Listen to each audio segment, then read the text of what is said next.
Olá! A última pesquisa nacional por amostra de domicílios contínua, a PNAD contínua, divulgada pelo Instituto Brasileiro de Geografia e Estatística em 2023, mostrou que o Brasil ainda mantinha 9.600.000 pessoas a partir de 15 anos sem saber ler e escrever. Mesmo com a diminuição dos números do analfabetismo, ainda há muito a se percorrer. Por causa disso, o Ministério da Educação lançou o Pacto Nacional pela Superação do Analfabetismo e Qualificação da Educação de Jovens e Adultos. A meta é superar o analfabetismo e elevar a escolaridade da população a partir de 15 anos de idade. Para conversar sobre o pacto e o tema em geral, eu recebo aqui no Câmara Debate o deputado professor Reginaldo Veras, do PV do Distrito Federal, e a deputada Dandara, do PT de Minas Gerais. Sejam muito bem-vindos ao Câmara Debate, deputado e deputada. A primeira coisa que eu queria perguntar ao deputado é o seguinte: o principal objetivo do pacto é oferecer ensino de qualidade com múltiplas metodologias e abordagens, além de disponibilidade de recursos didáticos coerentes com o público do EJA, que são esses jovens adultos. O senhor acha factível com o atual orçamento da educação? Olha, só se houver uma forma de reinventar a aplicação desse orçamento. Não se faz política pública nova e inovadora com orçamento velho. Então a gente tem que aumentar os recursos, até porque entendamos, esse analfabetismo, ele está no município. Esse recurso tem que chegar ao município, tem que chegar carimbado para que seja aplicado exclusivamente nesse projeto. Aplica-se como? Vai ter que pagar alguém para fazer a chamada busca ativa. Quem são essas pessoas analfabetas? Elas têm que chegar até o programa. Segundo, tem que criar uma gratificação para os professores que trabalham com o processo de alfabetização. Ele é diferenciado, e com os jovens e adultos ainda mais. Então não se faz política inovadora com orçamento antigo. Eu entendo que vai ter que aumentar o orçamento para esse programa. Deputada, a ideia, o que está no texto, é que isso aconteceria justamente numa colaboração entre municípios, estados e Distrito Federal. Essa colaboração costuma funcionar? Ela é fundamental para combater o analfabetismo, a desigualdade e construir realmente uma educação emancipadora. Mas, de fato, precisa estruturar e aprimorar essa rede, para que a educação de jovens e adultos seja, de fato, uma prioridade. Nos últimos 6 anos, nós tivemos um desmonte, um esvaziamento da pasta e, em vários lugares, corte de recursos destinados ao EJA. Esse pacto é uma iniciativa inovadora que traz de novo a educação de jovens e adultos para o centro do investimento educacional e para o combate às desigualdades e à superação de todas as formas de desigualdade social e econômica no nosso país. Então, é um passo muito importante, mas ainda falta a gente alinhar e estruturar essa rede. Deputado, em 2022, o censo, outros números, concluiu que a taxa de analfabetismo cai em todas as faixas etárias.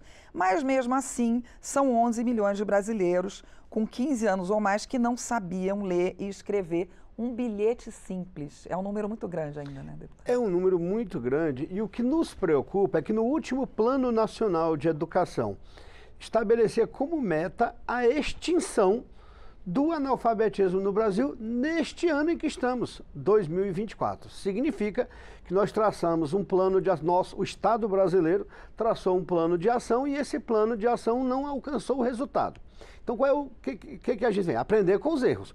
O pacto que está sendo lançado agora pelo governo federal analisou quais foram os erros, por que nós não alcançamos a nossa meta? A deputada Dandara já trouxe. Nós tínhamos um governo que não estava muito preocupado com a educação, não entendia a educação como uma ação prioritária e não estabeleceu essa relação entre o governo federal e os municípios e os estados. Ao contrário, foi uma relação de ruptura, de rusga, de briga com estados e municípios. Então é preciso a gente retomar essa relação harmoniosa entre os entes federativos, é preciso aumentar o investimento e estabelecer metas intermediárias e metas finais. Onde nós queremos chegar? Porque é muito comum no Brasil a gente estabelecer um plano, aí estabelece a meta final, não estabelece as metas intermediárias para ver se estamos acertando ou errando, e se erramos para a gente corrigir no meio do caminho. Essa é minha grande preocupação. Então é preciso sim aplicar. E aquela história, foi feito o diálogo antes com os municípios? Porque é um pacto. Se é um pacto, isso significa que nós combinamos previamente. É muito comum no Brasil vir um programa hierarquizado que o município muitas vezes não tem interesse em aplicar, porque veio do governo federal sem o devido diálogo. Deputada, e mais números dizem que o percentual da população preta ou parda, ainda analfabeta, é de 7,4%, mais que o dobro da taxa encontrada entre as pessoas brancas, que é 3,4%. E no caso dos indígenas, esse número é 4 vezes maior do que o da população branca. Assim como todas as formas de desigualdade no nosso país, tem cor, tem origem. O nosso país, dos 500 anos oficiais de história, quase 400 foram de um modelo formal de escravização de negros e negras. No pós-abolição, o Estado brasileiro tinha ainda um conjunto de leis que mantinham hierarquias de privilégio e que não contribuíram para reparação ou para justiça social.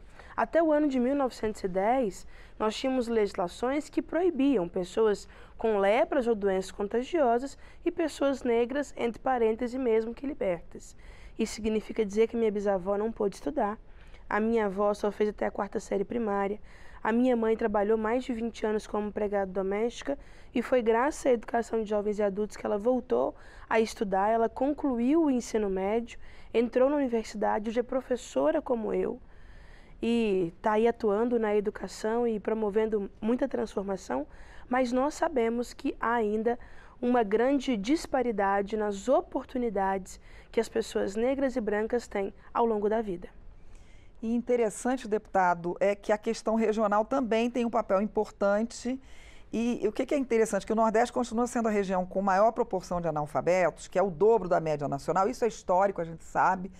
Mas isso mostra uma desigualdade dentro da desigualdade. Por quê? Porque ultimamente, do Nordeste é que tem saído os alunos, claro que provavelmente, na maioria das vezes, de escolas particulares, mas alunos que têm se dado muito bem na matemática, por exemplo, né? Olha só, o índice de analfabetismo do Brasil, assim como a questão da população parda e da população negra sofrer com a questão decadal, com a questão secular, o analfabetismo se dá na mesma questão, na questão regional. Metade dos analfabetos brasileiros estão no Nordeste, fruto de uma política coronelista, fruto de uma política patriarcal, fruto de uma própria política municipalista que estava ali para atender interesses coronelistas e não o desenvolvimento social daquela comunidade, entre eles o desenvolvimento da educação, até porque a educação, nós sabemos, quando ela é feita bem, ela é emancipadora. E muitas vezes não se queria uma pessoa inteligente, uma pessoa educada, uma pessoa com capacidade de criticar para transformar a sua realidade. Logo, o Nordeste foi ficando atrasado. Hoje, a gente está tentando, no Nordeste, recuperar esse atraso. E não necessariamente o aluno de destaque de escola, mas veja que a educação do Ceará, ela é uma educação de destaque no Brasil inteiro, ela é um modelo, muitas vezes, utilizado em outras partes do país, e, em boa medida, é mesmo a educação pública. E olha que o Ceará não está entre os estados mais ricos do Brasil, está longe de sê-lo. Significa que eles têm adotado um modelo, mesmo com o recurso limitado, um modelo diferenciado que paulatinamente vem sendo referência em outros estados. Então o que a gente conclui? Piauí também, né? Piauí começa a evoluir também nesse sentido. O Nordeste como um todo tem evoluído seguindo aí esse caminho que o Ceará foi precursor. Mas o que a gente observa nessa desigualdade? O pacto de combate ao analfabetismo vai ter que trabalhar, além da questão de ser negro, pardo ou branco de forma diferenciada, vai ter que trabalhar o regionalismo também. Para onde eu vou mandar mais? Eu vou mandar recurso igual para todo mundo? Se eu mandar o recurso igual para todo mundo, eu estou tratando com igualdade, mas não estou tratando com equidade. E vou perpetuar essa desigualdade. Se a gente analisar ainda dentro daquele contexto que a Dandara abordou, maior parte dos analfabetos do Brasil, naturalmente, são pessoas com mais de 60 anos. Que lá atrás não tiveram oportunidade. Essas que não tiveram oportunidade, elas também não entendem muitas vezes a importância dos filhos e netos o terem. Boa parte dos analfabetos brasileiros são filhos de pais analfabetos. E aí a gente vai perpetuando a exclusão, vai perpetuando a miséria, vai perpetuando a desigualdade no país. Deputada Dandara, quase 9 milhões de brasileiros de 18 a 29 anos não concluíram a escola, apontam dados divulgados pelo MEC. O Pacto Nacional pode fazer com que essas pessoas que deixaram a escola retornem à escola? O desafio da educação brasileira hoje não é só ensinar as pessoas a decodificar os códigos, as palavras, as letras, saber simplesmente ler e escrever. É o desafio de ensinar as pessoas a ler o mundo, entender a si, o outro, nesse mundo. E a educação tem hoje muitos desafios para conseguir ser de fato emancipadora. Infraestrutura de qualidade, formação continuada dos professores e a valorização dos professores, recursos didático-pedagógicos que realmente atendam à necessidade das pessoas que estão ali envolvidos nessa prática do ensinar e do aprender. Nós precisamos de ter recursos tecnológicos, nós precisamos atualizar os currículos, atualizar também os projetos políticos pedagógicos das instituições, conectar com a realidade das pessoas e promover políticas sociais que estimulam a permanência, para que a pessoa não tenha que sair para trabalhar. Hoje, a realidade do nosso país tem mostrado que nós precisamos avançar nas políticas de assistência estudantil como um eixo estrutural e estruturante da educação. As universidades, por exemplo, têm um tripé: ensino, pesquisa e extensão. Eu sou do time que defende o quadripé, que a gente tem ensino, pesquisa, extensão e assistência estudantil. Da mesma forma, no ensino médio, agora nós tivemos a importante iniciativa do Pé de Meia. A poupança jovem, R$200 por mês, mais R$1.000 no final de cada ano, é um estímulo para o jovem poder continuar. Nós precisamos aperfeiçoar essas políticas de permanência para combater a evasão. Pois é, dentro disso que ela falou, da questão também do material didático, o pacto fala em material didático adequado. Qual é o material adequado para se alfabetizar um aluno jovem e adulto, deputado, na sua opinião? Seja para jovem e adulto, seja para criança, o material didático adequado é aquele que trabalha com a realidade social onde o aluno está inserido, como já defendia lá atrás Paulo Freire. Não, eu fui alfabetizado naquele contexto de que a uva é verde. Pô, eu nunca tinha visto uma uva na vida. Eu sou um pobre lá da Ceilândia, eu não sabia o que era uva. M de maçã, não sabia que diabo era maçã. Pobre conhecia laranja e banana e olhe lá. Então, o material didático adequado em qualquer situação é aquele que trabalha com a diferença regional, que trabalha com a diferença geográfica, para que o aluno, o material tem que estar adaptado ao meio onde o aluno está inserido, que aí ele vai aprender com mais facilidade. Deputada, e a questão tecnológica dentro desse material? Entram Kindles, por exemplo, para ajudar no letramento? Entra computador? O que a senhora acha? As tecnologias hoje têm que ser parceiras desse processo de alfabetização. Não adianta a gente negar o uso de telefone, computador, internet na sala de aula, porque está cada vez mais presente na nossa vida. Até para chamar o aluno, né? Com certeza, para a aula também ser mais estimulante, criativa, prender ali também a atenção dos estudantes, para estimular outras relações com a internet, com as redes sociais, para a gente também mostrar como é que a gente pode usar essas ferramentas para o bem, para as coisas boas, legais, porque para as coisas ruins tem um monte de gente já ensinando. Agora, nós precisamos de ter esses recursos destinados para a compra de equipamento, para a formação dos nossos professores, porque não adianta nada ter lá no nosso plano o uso de tecnologia na sala de aula, sendo que nós não temos nenhum projetor, nenhum data show ali na escola. Deputado, o senhor falou em Paulo Freire. Paulo Freire ajudou a alfabetizar toda uma geração, mais do que uma geração de adultos. O método está aí há muito tempo já. Ainda é utilizável? O que o senhor acha? Ele ainda é utilizável naturalmente, adaptando a essa transformação pela qual o mundo e a sociedade passou. Paulo Freire criou um método para um Brasil agrário, para um Brasil extremamente analfabeto. Nós tínhamos uma população com mais de 60% da população analfabeta e a população no todo, não é só aquela acima de 15 anos, não. Então o método Paulo Freire é absolutamente aplicável. Claro que adaptado às novas realidades, inclusive às novas tecnologias que foram abordadas. Não adianta eu ir trabalhar a alfabetização de jovem e adulto sem que eu trabalhe com isso a tecnologia, o celular. Ele tem mais contato com o letramento do celular, com o letramento do papel. Então é possível eu aplicar esse método compatibilizando com as novas tecnologias. Deputada, creches foi uma das coisas que o PNE não conseguiu avançar tanto, ou seja, o Brasil não conseguiu se avançar tanto em relação ao que estabelecia o PNE. E as creches são muito importantes para melhorar a qualidade da alfabetização. A senhora acha que esse investimento em creche deveria estar também no plano? Olha, eu sou uma defensora, lutadora mesmo do direito de creche para as crianças, para as famílias, para as mães. Não tem uma educação desenvolvida no nosso país sem fazer com que a primeira infância, lá na educação infantil, a criança já passe pelos ciclos de formação e de desenvolvimento. Nós não temos a autonomia da mulher garantida, assegurada, sem de fato ter um lugar para ela colocar o seu filho no horário de trabalho. Nós não temos uma cidade desenvolvida sem a construção de creches. Eu sou de uma cidade do interior de Minas, chama Uberlândia. Lá, infelizmente, está há 8 anos... Cidade grande, quase 1 milhão de habitantes. Lá nós estamos há 8 anos sem entregar uma única creche sequer. Tem um déficit muito grande, uma necessidade gigantesca de vagas.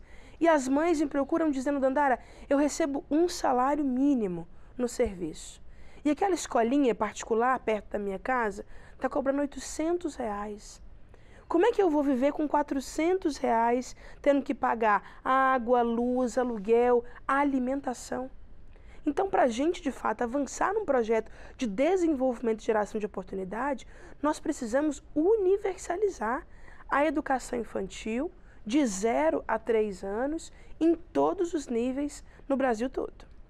Deputado Reginaldo, outra meta a ser alcançada pelo Pacto é a integração com a educação profissional e tecnológica para também promover a qualificação para o trabalho.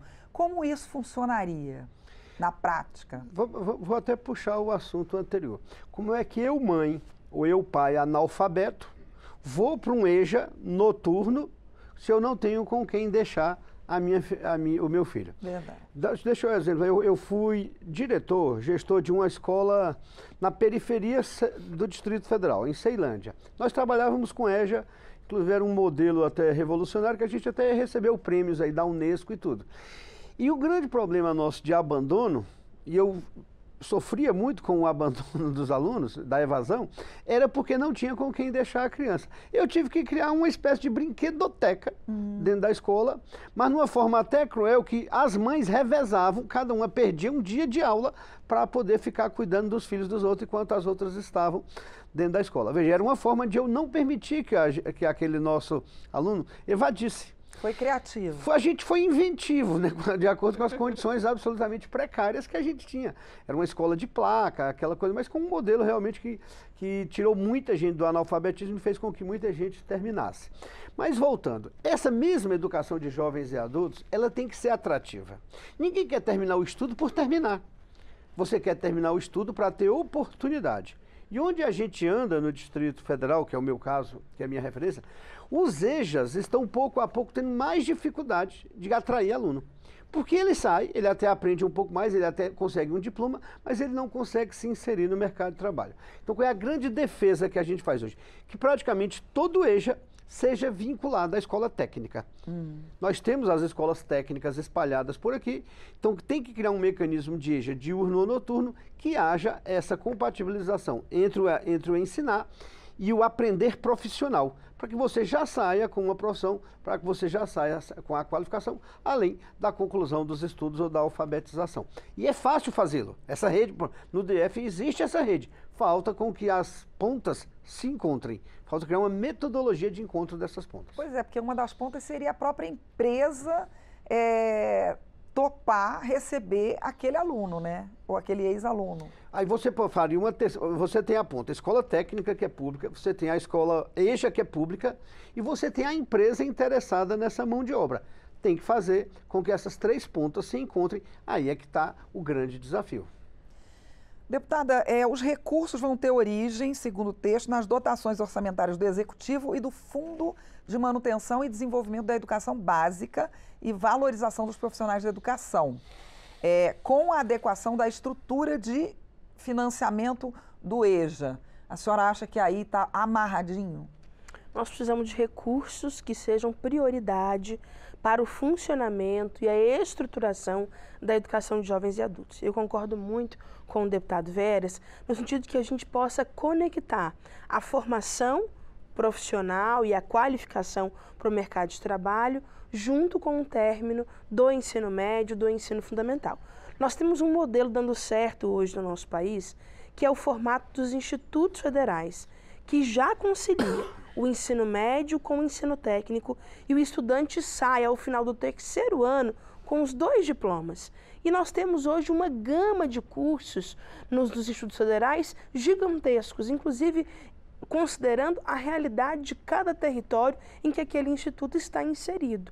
Então, acho que é importante também aprender com essa experiência dos nossos institutos federais para aplicar nas redes estaduais. No Rio Grande do Norte, recentemente, a governadora Fátima Bezerra criou os Institutos Estaduais de Educação, em que ela vai conectar as obrigações do Estado, que no caso é o ensino fundamental 2 e o ensino médio, junto com a experiência dos institutos federais, com a educação profissional, profissionalizante, técnica, tecnológica.